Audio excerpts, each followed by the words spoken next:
Salam aleykum. Bu gün mənim üçün həm xüsusi, həm də sevindirici bir gündür.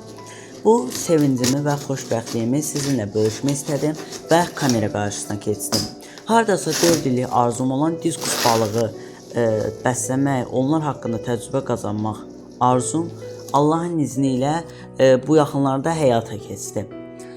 Diskus balıqları mələk həvəskarı olan akvaristlərin ən böyük arzularından biridir. Hardasa 7 saatlıq yoldan sonra 2 saatlıq adaptasiya müddətindən sonra da akvariuma əlavə etdim. Açığı ilk həftələrdə bu balıqları sosial şəbəkələrdə paylaşmağa çəkinirdim. Çünki onlar mənim üçün həm dəyərli, həm də 4 illik arzum idi. Nəzərdən də qorxaraq onları bir müddət insanların gözündən gizlətdim. Artıq akvariuma tam olaraq adaptasiya olduğundan əmin olduqdan sonra paylaşmaq qərarı aldım.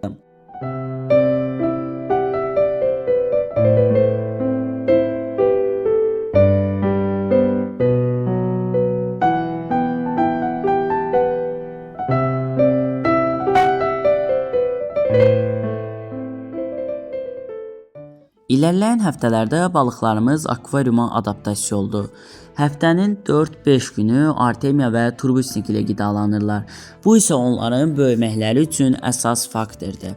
Sizə verə biləcəyim əsas tövsiyələrdən biri, bu balıqları alıb akvariumunuza əlavə edəcəksinizsə, oturmuş sistem olan akvariumunuzdakı digər balıqları çıxartmağınız, bu balıqlar akvariuma adaptasiya olduqdan sonra köhnə balıqlarınızı yenidən akvariuma əlavə etməyiniz olacaqdır. Çünki bu balıqlar ilk zamanlar çox həssas olurlar, digər balıqlar da bunları tırtıqladığında ürəyimiz ağzımıza gəlir.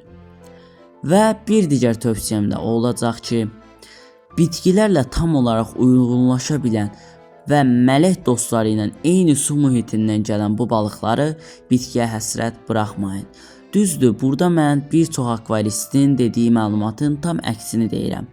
Amma müşahidələrimdən sizə rahatlıqla deyə bilərəm ki, bu canlılar bitkilər olduğunda daha tez stresini azaldır və mühitə daha tez adaptasiya olur. Evə ilk gəldikləri günlərdə uzaqdan müşahidə etdiyimdə akvariumda ilk ikinci gündən başlayaraq üzməyə başladılar. Təbii ki də yaxınlaşdığımda qaçıb gizlənirdilər, amma mənim üçün əsas olanı mən olmadığımda bu balıqların rahat bir şəkildə üzmələri idi. Bu isə onların artıq akvariuma adaptasiya olduqlarını göstərirdi. Diskuslar haqqında daha ətraflı bir video sizin üçün hazırlayıram. Yaxın zamanda bu videonu da paylaşacağım. Sevincimi sizinlə paylaşmağıma icazə verib videomu bura qədər izlədiyiniz üçün təşəkkürlər. İnşallah daha gözəl və daha yeni videolarda sizinlə birlikdə olmaq ümidi ilə.